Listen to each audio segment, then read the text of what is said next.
What's up, y'all? Here on this episode, we're moving forward with our AODE swap in the Crown Vic. And for starters, we're gonna clean things up before we open things up. I've come here and I got the metal tapes on my fuel lines and these big electrical connectors and all the open spots that we made unplugging things like our throttle body here to get everything all ready to be sprayed out with water so we don't fill things with water. And then we're going to clean up on this car over here too, because we plan on doing things with it at some point in the future. So this is what it looks like pre-power wash.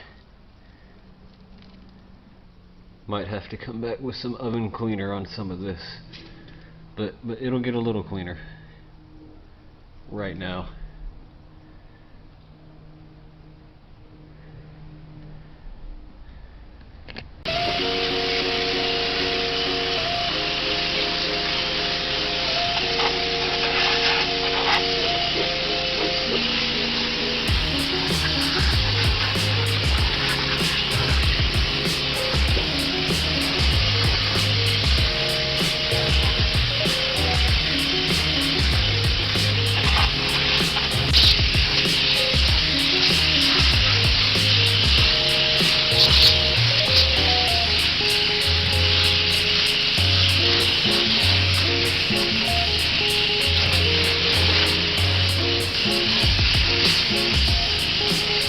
Here's what we look like after the power washing.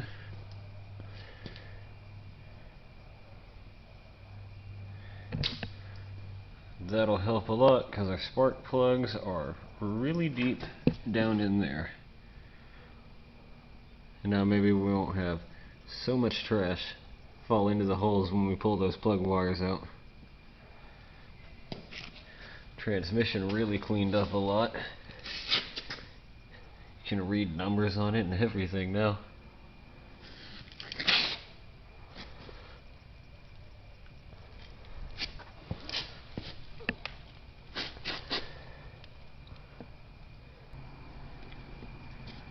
That looks better.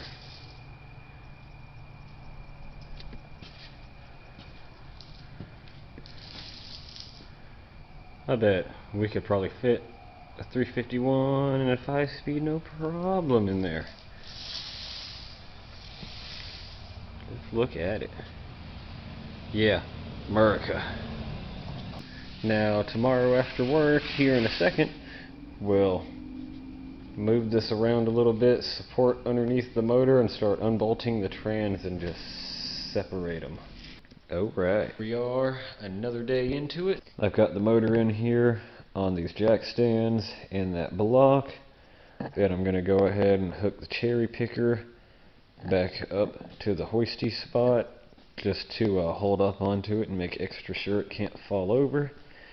And we're going to get down here, and I believe, I don't really know on these 4.6s yet, but on my 302s you can pull that pull this inspection plate down here at the bottom of the bell housing and take the torque converter to the flex plate bolts. That would be ideal before we go taking the bell housing bolts loose and pulling the transmission away from the motor, because if the torque converter is bolted to the flex plate on the motor, when you pull the transmission away, it's going to separate the torque converter. It's going to come off its spot on the shaft in the bell housing, and it's still full of fluid.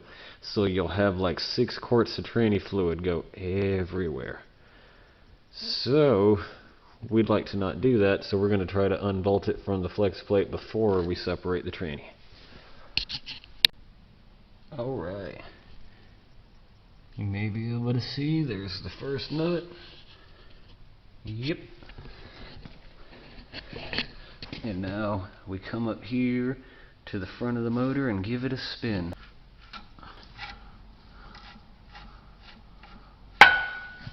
There's the next one. Got a weak string. You know, I don't always claim to be the smartest man, And have I got a tip for you guys. Let me tell you a story real quick. You know how I pulled the access panel off down here? I got the one nut off that way. I've been fussing and fighting with getting a wrench down there between the oil pan and that.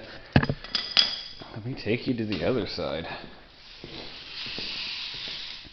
I've pulled the starter off on this side, and this had me going for a while here. You see this little notch out? It has nothing to do with the bolts in this guy. You see the edge of the nut? Might make you think you can get to it from the starter hole. Fellers, it's not that complicated. I spent so much time trying to get a wrench in. I've been thinking I need to go to the O'Reilly's and get a wrench that's got a swoop-de-doo, you know what I mean, to get in there right. Fellas, let me show you something. I'm learning more and more about the 4.6s every day. You see the access panel down there we just took off? Look at that. Just get in there and look at it. If I get the... Would you just look at that? Yeah, they planned on that on this motor. There's a big old access hole right there, so you could get all sorts of the socket and the 1/2 inch and the breaker bar. And I just mean, you can get the whole setup in there. You don't need a wrench or nothing. I've been fussing with this for a minute and trying to figure out, I'm like, if you strip these nuts, then I'm in a bad way because we can't get the torque converter off. And then finally I'm just like, oh my goodness. Anyway, there you go. If you didn't know and you have a 4.6 and you're going to need to pull the trans, separate the engine and the trans for whatever reason, that's a super helpful tip. Didn't even need to remove the access cover to pull all those nuts. So that's cool. So now that we finished up taking all the nuts off of the torque converter bolts under there, there's 4 of them. We've come around here, see how my transmission lines are still attached to the transmission. Up under here there's a spot where there's a 10mm bolt and they were bolted to the block. I've removed onto that. We've pulled all the bell housing bolts out, but not before we safely supported the transmission over here on these blocks. And I've got the engine on the engine hoist, so it's not dangling off of nothing. Up here on the top side of the block, right where this filler tube and checker guy is for the trans oil, there's this wire. It was ran under this way, so you'll have to slip that out of the way and pull that wire up over here, because we're about to pull this transmission. We're going to leave it still and move the engine forward, and that wire is going to go with the motor. The rest of the wiring harness here, we've unplugged our couple sensors and hung that up over out of the way. And I also came back here, since I'm working by myself, and put some screws into this board. That way, when I go sliding the engine backwards off of the transmission, I shouldn't fall off of that board. If anything moves, the board should slide with it.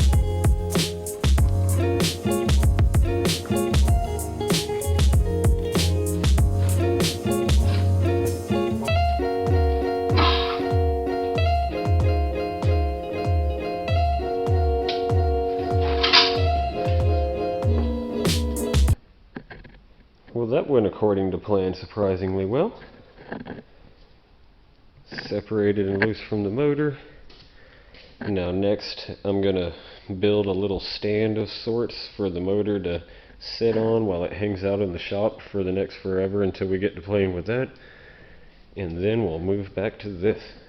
Here's a nice little snippet for a video. Just got home from work, pulled the truck in the yard, my old truck, the one that I drive right now. and pulled it around to the corner over there to my big fire pit behind the shop, unloaded the stuff out of it, got it unloaded. You may be able to hear before the rain started, it's raining now. But didn't start again. Starter just a spins and a spins. Crawled down underneath, not this truck, the other one out there that's in the rain. Crawled underneath it to see if I lost like the Bendix connection on the starter, because you know she's just a spinning and not engaging, and the starter is just like falling out. So I lost the top bolt to it. However, it sure works out that I got all these trucks here. Because my other Ford in here has a 302 in it, unlike my old red Ford over there. It's got a 351 in it. That might work, I don't know, but it's raining out there, and I know this one will. So I'm going to crawl under here, pull the starter off of this truck, which is fine. You know, got to pull the motor and tear it down anyway. We'll pull that starter off of there, and then I'll borrow the top bolt off of that, and go back out in the rain and take care of that. Yep. It's wet and dark out here, but I have a bolt. Starting to think that it might be a little different though, because this guy definitely has a... Oh, that ground's really wet. Well, you know. Oh. My old truck here has a really big starter in it. And I'm kind of thinking the bolt I need, I'm thinking this bolt I just pulled from the 92 truck might be too short. So, that's good. Oh, maybe not. Nope, that's a skinny flange. Yeah, you see the issue? If you'll notice, it's not exactly... It's probably fine. Hey, it's triple tested. Ain't got nothing to worry about, boys. Alright. Oh, hey, look. I don't even remember my situation here. Apparently I have a nut and a bolt through on the bottom. I keep stuff for a long time. Anyway, now we're going to see if this bolt thread is into there. And if not, it looks like I can do another bolt through situation. So that's cool. Well, I'll be dipped.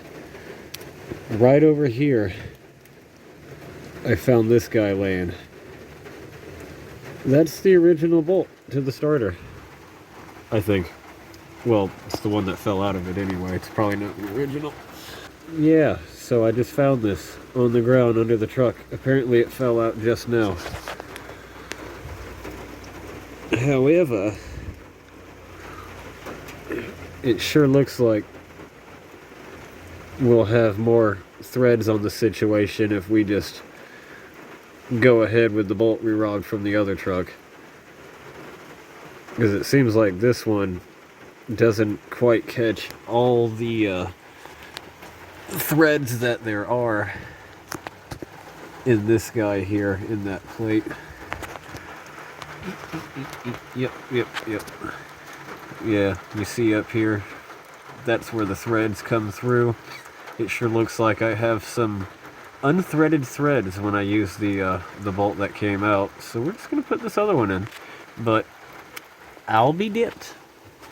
The friggin' bolt was right here. Who'da knew? Alright. Maybe now we can park the truck and be ready for taking it to work tomorrow.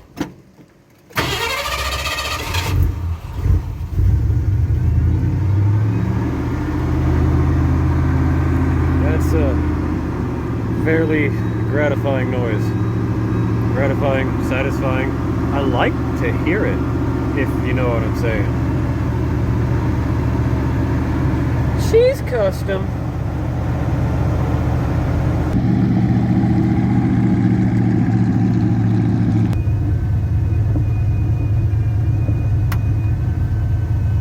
Even the wipers work. She's a going to town rig.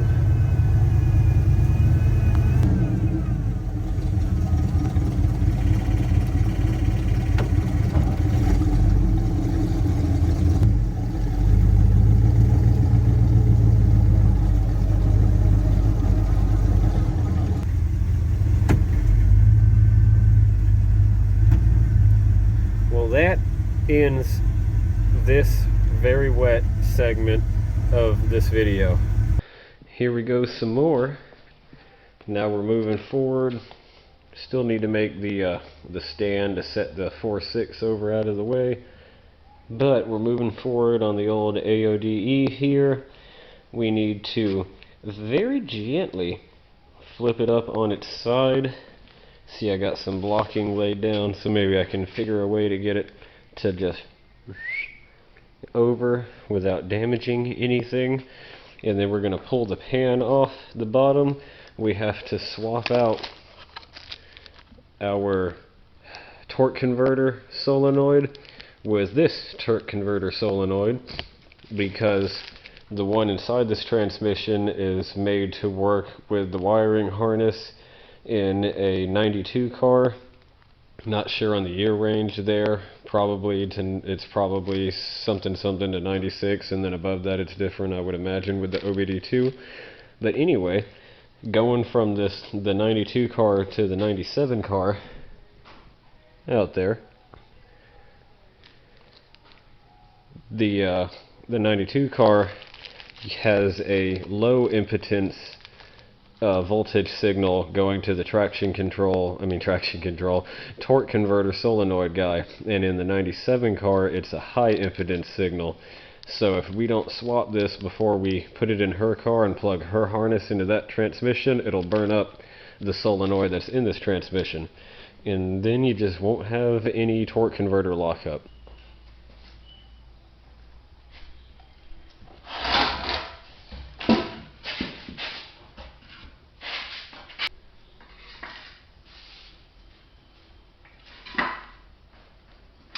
Alright, well that went pretty smooth. You just get a big block under the tail housing there, and then the end of where the starter hooks in over there holds us up plenty high enough to not crush on our lines and our dipstick tube and whatnot.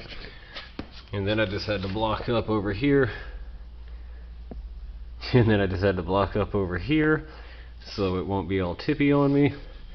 I also put some bits of metal that I had laying around the shop, and I bolted them into our bell housing bolts to prevent the torque converter from sliding out and making a big mess on it. Now that we have good access, we'll pull the bolts back out of that pan again and pop that pan back off. Now after you pull your pan off and make a big mess on the floor, still a little fluid in there. We need to come in here because we're going from, this transmission isn't going to be plugged into a 92 harness anymore. It's going to be plugged into a 97 transmission control module. That's the big change that's going on here. See, on the back side of that motor there's a PCM mounted. That's for the trans, and it's staying there, and the PCM in the 97 car is staying there. So we need that PCM to jive with this trans. And the only difference we have here, lucky enough for us, I just brushed up on it.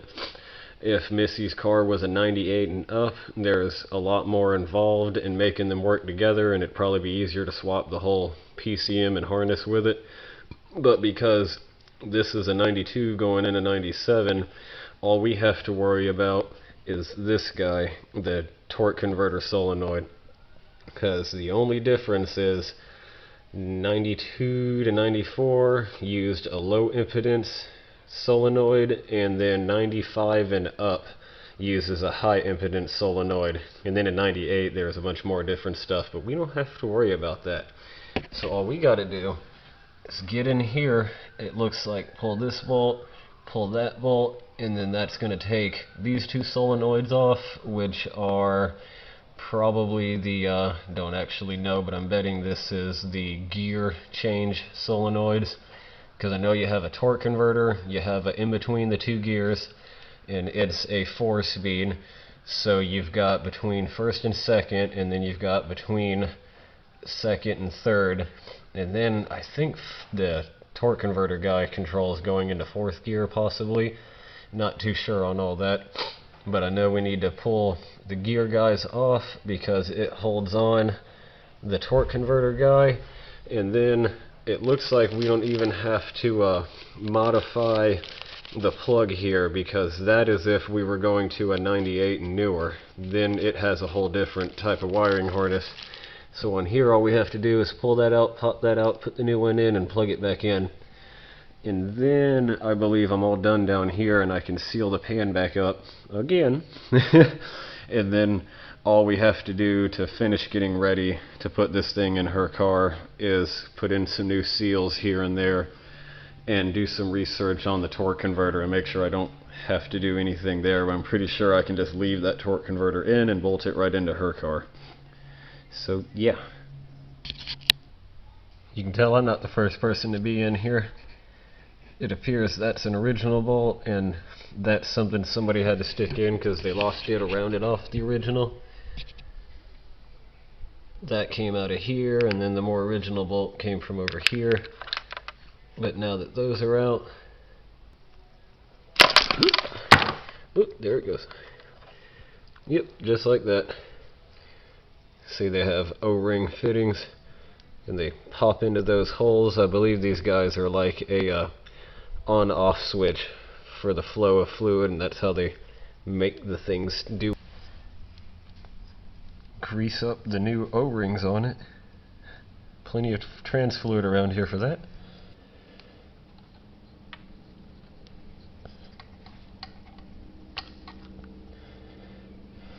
Now it's popped back in place,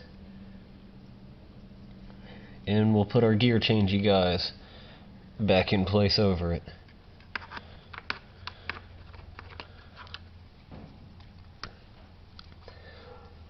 Holy, we are transmission mechanics now, boys.